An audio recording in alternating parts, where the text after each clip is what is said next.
We begin in the Middle East, where tensions are escalating in the Red Sea. A U.S. Navy fighter aircraft was shot down in an apparent friendly fire incident earlier on Sunday. Both pilots ejected safely, though one did suffer minor injuries. The incident came after the United States carried out a series of airstrikes against missile storage sites and command facilities of the Houthis in Yemen's capital. The U.S. Central Command has confirmed the incident was not due to hostile fire, and a thorough investigation has been ordered.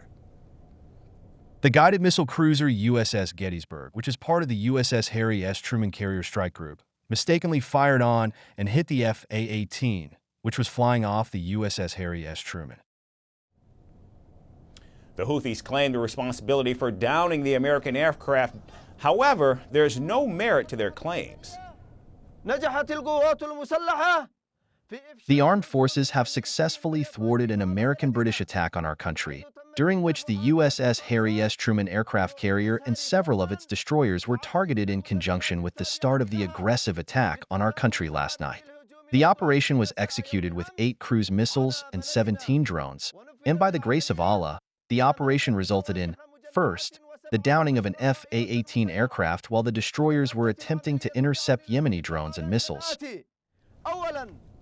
Now, the Iran-backed Houthis have been escalating attacks on American naval assets in response to Israel's offensive in Gaza.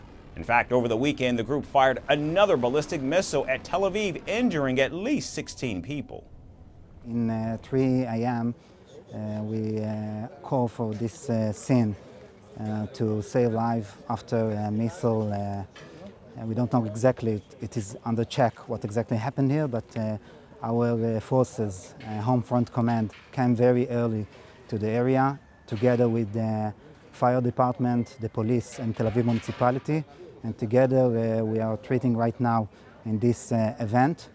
And we have something like, we have 15 minor injuries.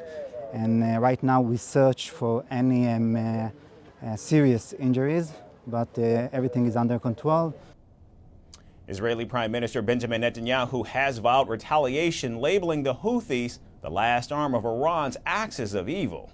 Now, yet Netanyahu has even hinted at a broader strategy suggesting direct action against Iran itself. Just as we acted forcefully against the terrorist arms of Iran's axis of evil, so we will act against the Houthis. Only in this case we are not acting alone.